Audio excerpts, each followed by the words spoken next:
Mesdames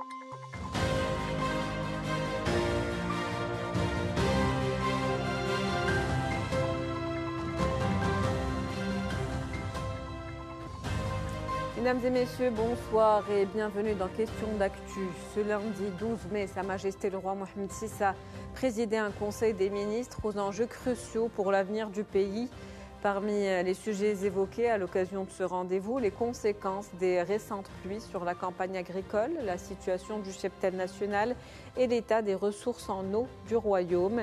Si les précipitations de printemps ont apporté un soulagement temporaire, le souverain a rappelé l'urgence d'agir en recentrant les priorités nationales autour de deux axes stratégiques, la gestion durable de l'eau et la reconstitution du cheptel. Sa Majesté le roi Mohamed VI a exigé rigueur, transparence et coordination à tous les niveaux.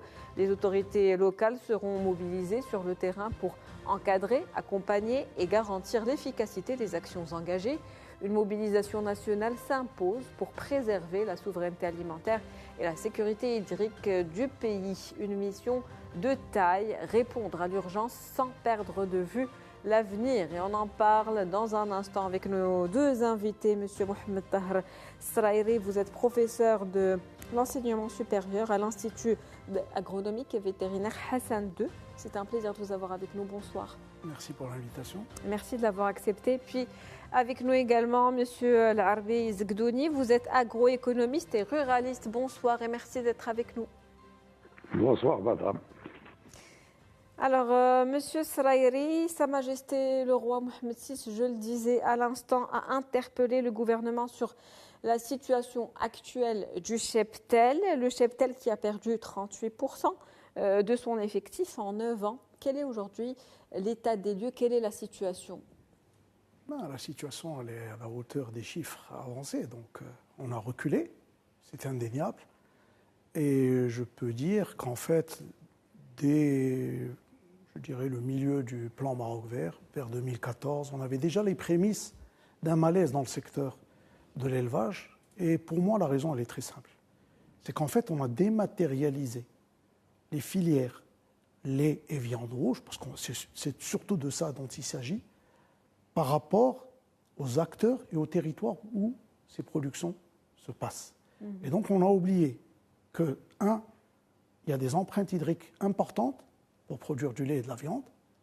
Deux, qu'il y a des acteurs qui sont mobilisés pour un travail d'astreinte très important au quotidien. Et ces gens-là ont été, en quelque sorte, mis un peu à l'oubli, en pensant que, au prétexte de subventions conséquentes dont on bénéficiait surtout de grandes exploitations spécialisées, on allait pouvoir atteindre les ambitieuses projections d'augmentation du lait et de la viande. Alors, un exemple, quelque chose que je connais très bien, le lait. En 2008, le Maroc produisait l'équivalent de 2,5 milliards de litres de lait. En 2014, après de gros efforts de subventions, notamment dont on bénéficiait ce qu'on a appelé des méga-fermes. C'est la première fois qu'on a eu des fermes de plusieurs centaines, voire des milliers de vaches. On a pu augmenter légèrement la production nationale. Mais déjà à l'époque, on voyait que le socle de l'élevage laitier, ou de l'élevage même, l'élevage bovin national, qui est l'exploitation agricole familiale, pour ce socle-là, rien n'avait changé. Les termes de production n'avaient pas changé.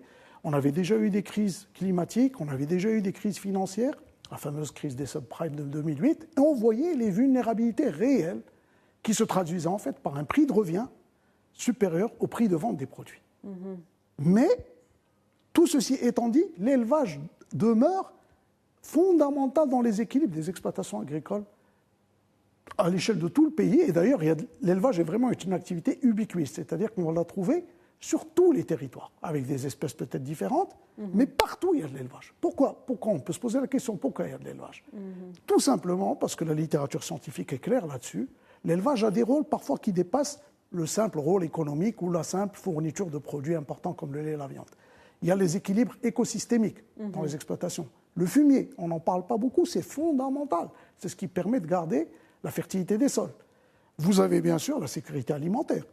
Les familles, le plus souvent, quand elles produisent du lait, c'est vrai qu'elles vont livrer la majorité parce qu'elles veulent le revenu, mais elles vont garder pour elles un peu de lait, et c'est fondamental dans le monde rural parce que c'est des protéines de qualité, il en va de la sécurité alimentaire des familles.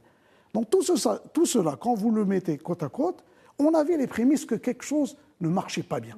Et au-delà de la sécheresse structurelle ces 6 dernières années? Ah, bien entendu. Ce très long épisode de sécheresse a dévoilé en fait les faiblesses structurelles. Il y a l'épisode de sécheresse, puis il y a autre chose, l'inflation mondialisée.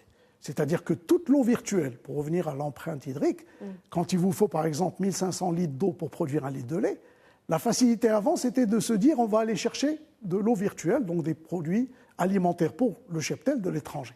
Et quand les prix de ces produits se sont multipliés par 2, voire 3, là, nos éleveurs se sont retrouvés dans des situations très difficiles. Et je dirais même que beaucoup d'entre eux ont été contraints de quitter le secteur. Des difficultés donc au-delà de la sécheresse qui était déjà structurelle due à l'inflation. Vous l'avez dit, l'éleveur aujourd'hui est le maillon faible un petit peu de cette chaîne de production du cheptel. Monsieur Zegdouni, Sa Majesté le Roi a mis l'accent sur la reconstitution justement de ce cheptel mis à mal aujourd'hui, au vu de la situation. Une opération qui doit être réussie à tous les niveaux. Quelles sont selon vous aujourd'hui les priorités? Par quoi faut-il commencer? Sur quoi faut-il mettre l'accent de manière urgente? Je voudrais tout d'abord vous remercier d'avoir programmé une émission spécifique sur la question de l'élevage dans notre pays, et à la lumière, j'allais dire, des orientations du souverain au terme du Conseil des ministres qui s'est tenu l'année dernière. Et avant de répondre à cette question, je voudrais apporter un complément à ce qui vient d'être dit par mon collègue M. Israëli. C'est qu'au début, on nous a annoncé la perte par rapport au recensement de l'effectif de 2016 de 38%, sans préciser les espèces. Et au fil du temps, on s'était aperçu finalement, y compris à travers des récentes déclarations des responsables du ministère de l'Agriculture, que la perte de 38%, c'est 38%, c'est des petits ruminants, c'est-à-dire des ovins et des caprins. Donc, les 38% n'incluent pas les pertes subies au niveau du cheptel bovin. Et vu le grand différentiel en termes de valeur entre les petits ruminants et le bovin, si on intègre les pertes en valeur en bovin, la perte en fait est beaucoup plus de 38%. Elle est beaucoup plus lourde, beaucoup plus grave que 38% en termes d'effectifs, parce que les bovins, leur valeur est beaucoup plus importante. Donc, mis à part ça, vous me posez la question, quelle est l'urgence, la priorité? Moi, je dirais que l'urgence aujourd'hui, elle est de 2 ordres. Et elle s'adresse à la cible fondamentale de notre secteur d'élevage, c'est-à-dire les éleveurs.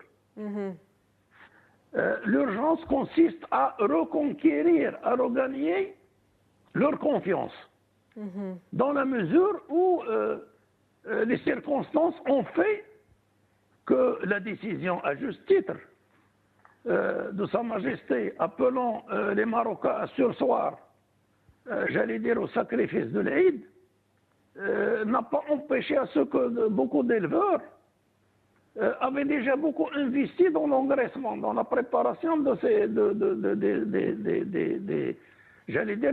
animaux pour le sacrifice. Ce qui fait que, j'allais dire, le ministère, il devait aviser les hautes autorités du pays de la situation bien avant. Ce qui fait que, qu'on le veuille ou non, bien que l'appel royal a été apprécié, il n'y a pas de doute là-dessus.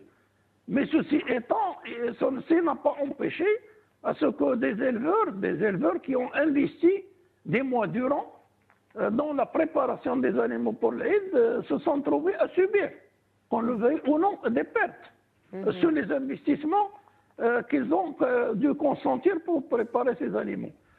Autrement dit, à l'avenir, il faudrait absolument veiller à ce que les autorités compétentes puissent, j'allais dire, prendre des annonces et des décisions suffisamment à l'avance, de manière à prévenir et à prémunir, j'allais dire, les inconvénients que certaines catégories d'éleveurs ont dû subir.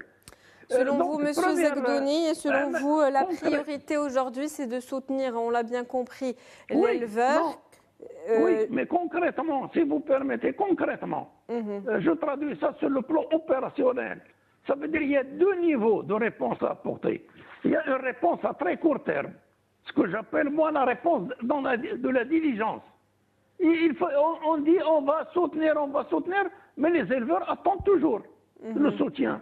Et donc il va falloir déployer rapidement déjà les aides possibles en termes d'apport d'aliments de bétail pour soutenir et pallier aux insuffisances et aux pertes de trésorerie de nos éleveurs au fil des années de sécheresse.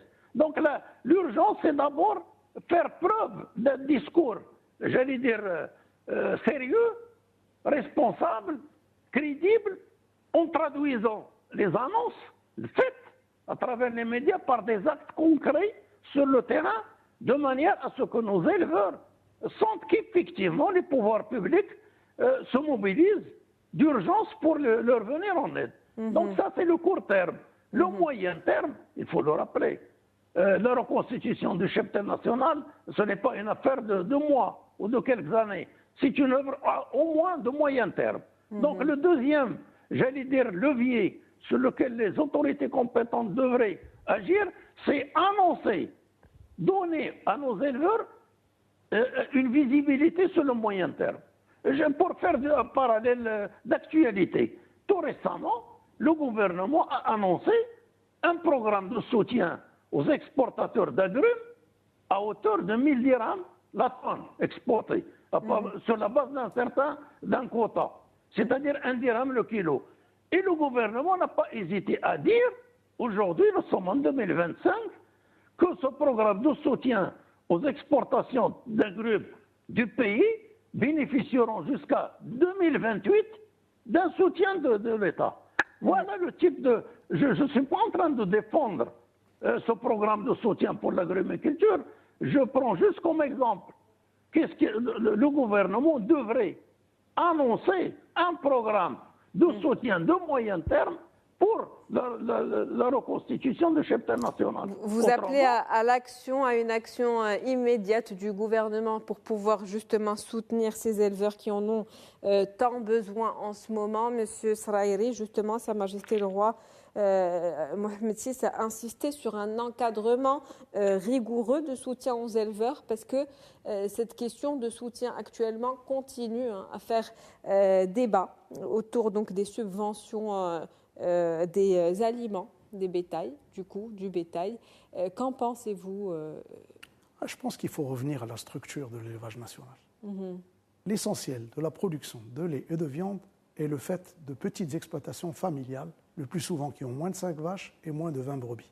Pour résumer un peu, bon, maintenant les statistiques, moi je suis totalement d'accord, il faut les actualiser, il faut les donner. Région par région, nous avons un processus de régionalisation en cours. C'est l'occasion ou jamais que chaque région ait des statistiques crédibles et fiables par rapport donc, aux effectifs animaux, toutes espèces confondues. Donc quand on dit que l'élevage est d'abord assumé par des petites exploitations familiales, se pose immédiatement la question, de la représentativité de ces exploitations dans les prises de décision, notamment dans les interprofessions. Par exemple, quelque chose de très simple.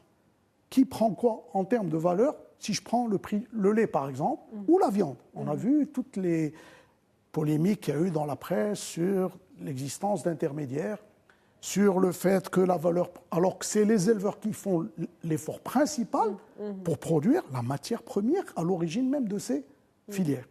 Donc là, il y a des choses à discuter, c'est de la gouvernance. Ça pose la question de l'opérationnalité des interprofessions donc, qui ont été instituées depuis l'avènement du plan Maroc Vert. Justement, quel sera le rôle précis des commissions locales dans l'encadrement justement de l'opération de gestion de soutien actuellement? Justement, vous savez, les besoins des animaux, c'est d'abord les effectifs et les niveaux de production. Et c'est là où je voulais en arriver, avant que vous ne reposiez une autre question, c'est après 15 années de stratégie, on va dire, ambitieuse pour les filières lait et viande. En fait, quand on fait du terrain, on se rend compte que l'essentiel de nos agriculteurs sont livrés à eux-mêmes, nos agriculteurs et éleveurs. Je vous donne un exemple très simple, et en fait, c'est directement dans le sens de votre question. En élevage, nous avons 2 échelles d'analyse d'une production. on a ce que je peux appeler le tactique. C'est-à-dire le quotidien, c'est la ration alimentaire. Si nos bêtes pouvaient parler, je le dis dans mes cours, elles diraient beaucoup plus. Nous avons faim que nous sommes malades ou autre chose. Il y a un manque réel d'aliments, bien sûr, en grande partie dû au manque d'eau. Parce qu'encore une fois, ça nous ramène à l'empreinte hydrique très élevée des produits animaux. Et à la question de souveraineté alimentaire. Tout à fait. Donc cette question de matière à ingérer suffisante, elle est posée sur la table. Et bien sûr, il va falloir qu'on ait des discussions très sérieuses, territoire par territoire. Parce qu'encore une fois, le territoire national est très divers. Et parler d'élevage laitier dans une zone désertique, ce n'est pas parler d'élevage laitier dans le Gharb. Ça, c'est l'échelle tactique, c'est le quotidien. Il faut que les rations soient équilibrées, suffisantes. Il ne faut pas qu'il y ait de pertes, parce qu'on ne peut pas se permettre ces pertes de nutriments. Tout coûte tellement cher que nos éleveurs ne peuvent pas se permettre ces pertes. Sinon, c'est des manques à gagner pour leur production. Et puis deux, et pour moi, ça c'est l'échelle la plus importante, c'est, comme a dit mon collègue Sis Gdoni, le moyen et long terme. C'est-à-dire qu'on est en train de dimensionner parfois des systèmes d'élevage dans des zones désertiques où il n'y a pas les ressources et on a mis trop d'animaux par rapport à ce que le territoire peut offrir. Et je vous disais tout à l'heure, on ne peut même pas compter sur les importations parce que tout coûte plus cher. Donc là, il faut de l'encadrement de proximité, il faut qu'on ait des chiffres actualisés, aussi bien sur les effectifs des animaux que sur les ressources qu'elles peuvent consommer. Tout ça n'existe malheureusement pas. On a eu des programmes agricoles régionaux avec des ambitions hyper réalistes qui, à la fin, nous ont amenés à... En fait, pour le lait, par exemple, tout à l'heure, je n'ai pas fini ma discussion sur le lait, nous avons perdu l'autosuffisance. Pour le Maroc, c'est quand même un produit important. Et puis, je ne parlerai même pas des petits ruminants, mon collègue Sis Gdoni l'a très bien dit. Aujourd'hui, nous avons un problème même à approvisionner le marché pour la fête quand même très symbolique de l'Aïd al-Adha, l'Aïd al-Kbir, d'ailleurs appelée chez nous la grande fête, tout simplement parce que nos ressources alimentaires et l'encadrement des éleveurs n'a pas suivi les besoins des animaux. D'où l'importance de reconstituer ce cheptel dont on a tant besoin. Monsieur Zegdouni, quels sont les principaux défis auxquels les éleveurs sont aujourd'hui confrontés, notamment pour la reconstitution du cheptel? D'abord, c'est au niveau de leur trésorerie. C'est-à-dire avec les pertes qu'ils ont dû subir depuis durant les 6 dernières années en particulier, connaissant le rôle fondamental stratégique de l'élevage dans le fonctionnement de la grande majorité des exploitations, c'est là où ils trouvent leur fonds de roulement, leur trésorerie, et du fait d'avoir perdu des effectifs et que ceux qui ont pu résister parmi les éleveurs laitiers, peut-être ses frères peuvent en parler mieux que moi, n'arrivent même pas à écoler auprès des coopératives et des usines l'intégralité du lait qu'elles produisent, parce que maintenant, il paraît qu'ils sont soumis à des quotas. Tout ça fait que, j'allais dire, le point le plus critique de la grande masse de nos agriculteurs, qui sont quasiment tous aussi des éleveurs, c'est la question de la trésorerie, du financement et du fonds de roulement qui soit à la hauteur des besoins, de manière à ce qu'ils puissent s'inscrire dans une dynamique de reconstitution.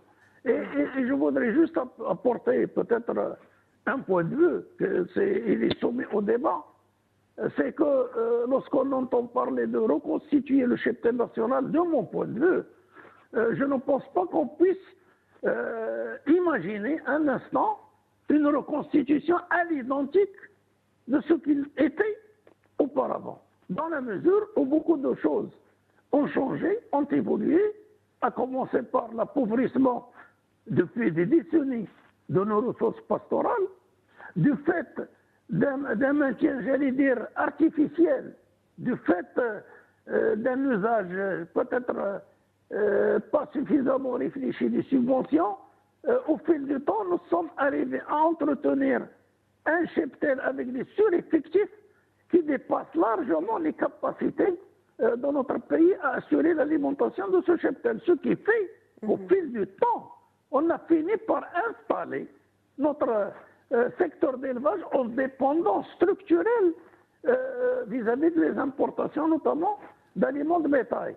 Et donc tout cela, je dirais, demande à ce qu'on se pose, à ce qu'on réfléchisse sérieusement sur quelle modèle agricole et à l'intérieur de ce modèle, quel modèle d'élevage, quel type d'élevage, dans quelle zone, avec quelles ressources, etc. etc.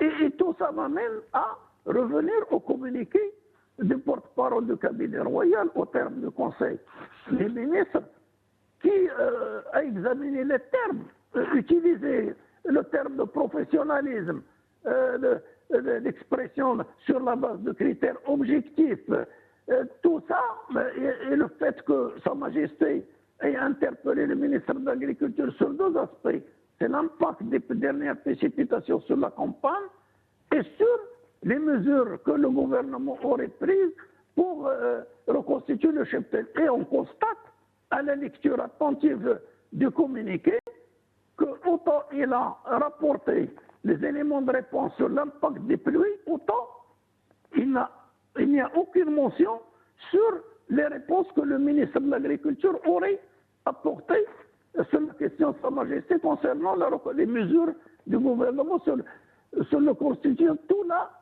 me laisse penser, au risque de me tromper, qu'en fait, ce qui nous manque aujourd'hui, c'est une véritable stratégie de développement de ce secteur.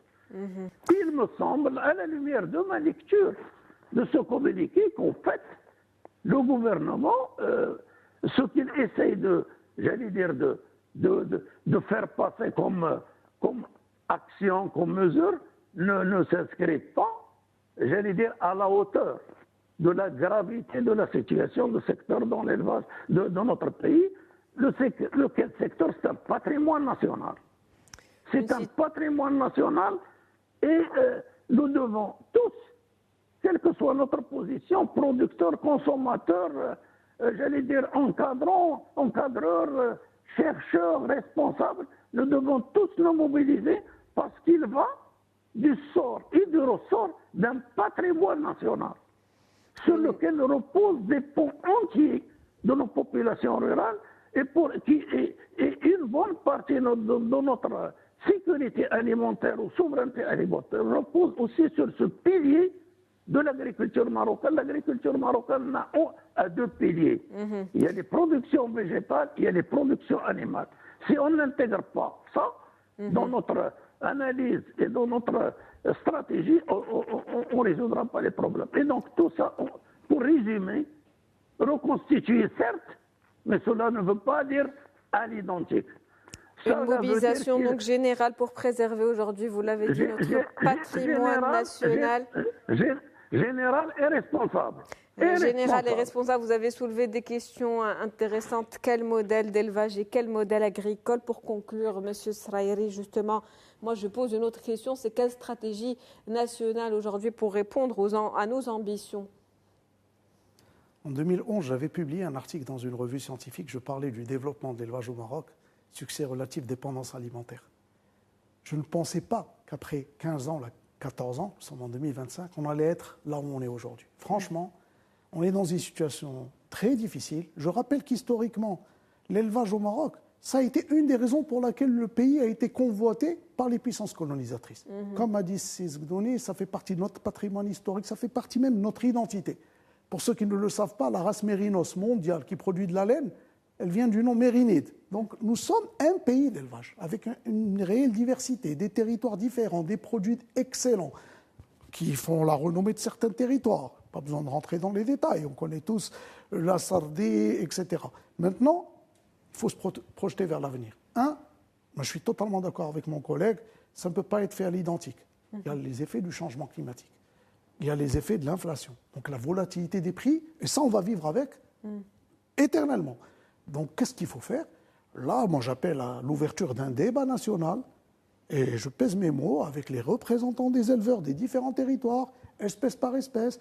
J'appelle aussi à la revitalisation de nos organisations professionnelles, parce qu'on l'a vu malheureusement, c'est un secteur où il y a une multitude parfois d'intervenants, on ne sait pas très bien qui fait quoi, alors qu'on a besoin de responsables, des gens qui vont porter la casquette de la responsabilité pour des tâches sur le long terme. Ça ne va pas se faire. Vous savez, la reconstitution du cheptel, c'est une affaire de génération.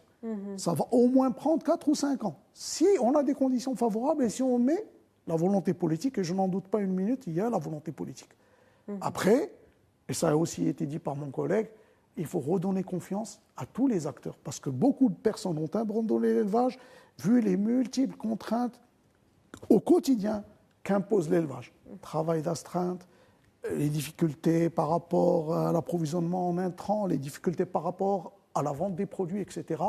Mon collègue a parlé de quotas dans les coopératives laitières, ça fait mal au cœur.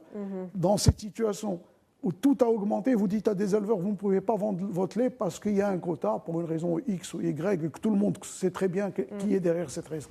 Voilà. Une situation donc critique. Merci à vous, M. Mohamed Taher Srairi. Je rappelle que vous êtes professeur de l'enseignement supérieur à l'IAV, Hassan II. C'était un plaisir de vous avoir avec nous. C'est réciproque, merci pour l'invitation. Merci à vous également, M. Larbi Zegdouni. Je rappelle que vous êtes agroéconomiste et ruraliste. C'était un plaisir de vous avoir avec nous. Merci, c'est un devoir. C'est la fin de Question d'actu pour ce soir. Merci pour votre fidélité. Très bonne soirée.